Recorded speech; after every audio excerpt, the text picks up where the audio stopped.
Welcome back in one of the Bears Problem Plays YouTube channel. Today is Friday, December 6th, and I'm back breaking down some more college basketball for the Friday slate. We do have a couple really good matchups tonight. We're going to be looking at two contests, starting with Georgetown going up against West Virginia. We're then going to look at Illinois going up against Northwestern, have a couple conference battles here.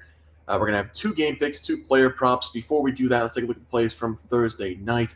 We did have a pretty good day, 3-1 on the day. Penn State money line absolutely kills a top 10 Purdue team at home. San Francisco minus 9.5 dominates St. Louis, especially in the second half. Got a little dicey there towards the end of the game. St. Louis cut to 13, but San Fran did pull it out, minus 9.5. Malik Thomas over 17.5, had 18 points with about 12 minutes left in the second half, so that one cashed easy. And then I'm not even going to try. Yannick, Conan, Niederhauser. Felt decent again.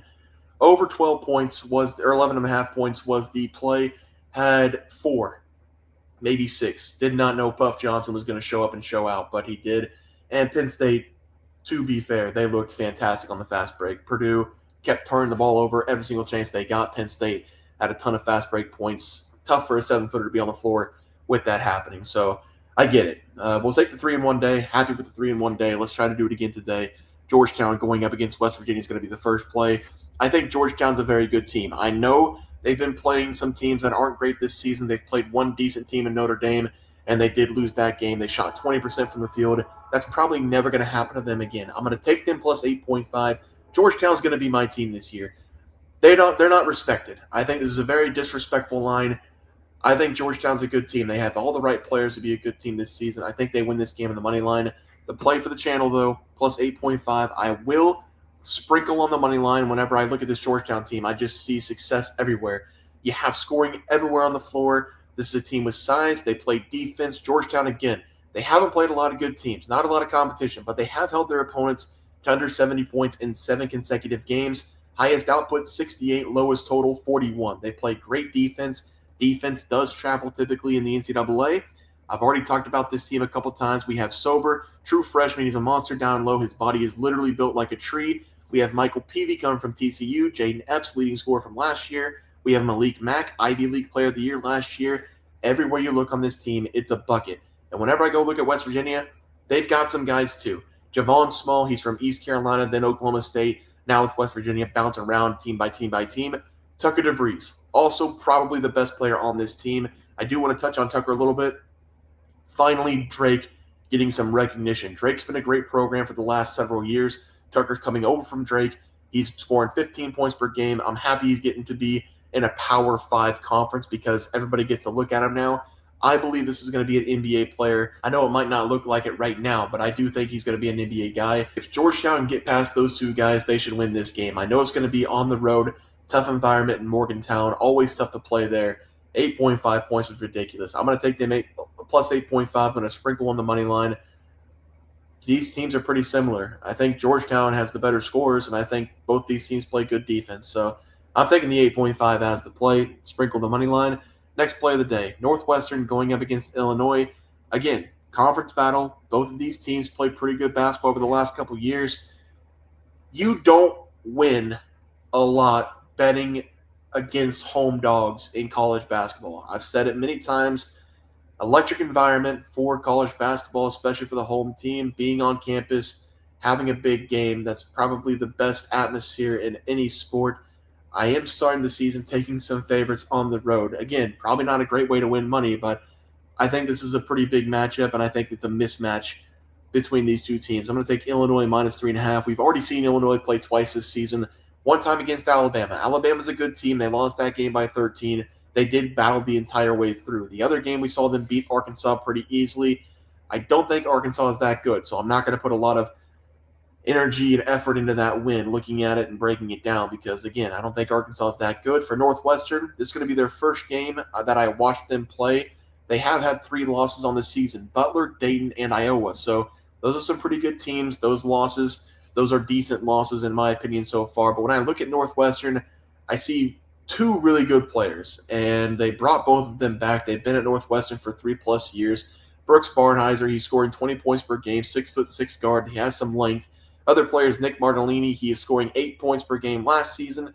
Played pretty well off the bench for them this season, scoring 20 points per game. So They've got two guys that have been there for a while. They're probably going to do the majority of the scoring in this game. They do have a transfer, Jalen Leach. He's been okay this season, scoring 14 points per game.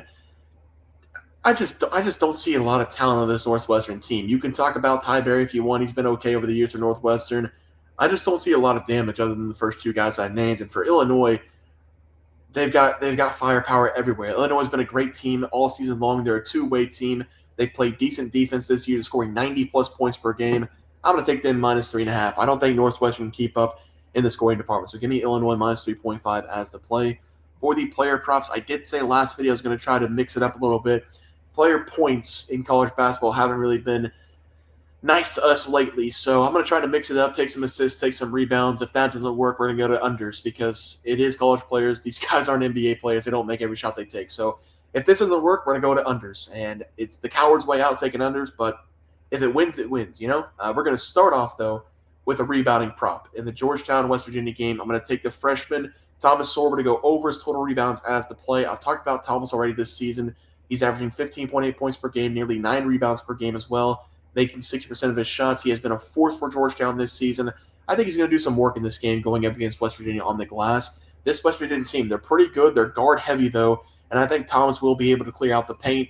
We've also have West Virginia only making 43% of their shots this season. They are ranked bottom half in college basketball, 186 in the nation. Georgetown, they do shoot pretty well from the field, making nearly 40% of their shots, so this is a team in the top 80. He might have some chances at second chance points on the offensive side, but I think he's going to clean up on the defensive side. 186 in the nation shooting the ball. He should have a lot of chances for some rebounds in this game. He also has been good on the boards this season. He's had 7+ rebounds in 3 consecutive games. He's also gone over double-digit rebounds in 2 of the last 5 games. I like his shot in this game. Over his total rebounds as the first play. For the second play of the day, we're going to be looking at Northwestern going up against Illinois. Again, we have a name here that is going to be really, really bad for me to pronounce, but I do think it's going to hit. Kasparis Jaconius. It sounds like I'm putting a spell on this guy. I'm pretty sure Jaconius, it's like Jacosionis, or something like that. Not Jaconis, but Jacosionis. We're going to put a spell on Northwestern, I guess. As you guys know, one of the hardest battles for some of these player props is minutes on the floor. If you're on the floor, you have an opportunity to put up some points. You have an opportunity to get more rebounds. You have an opportunity for more assists.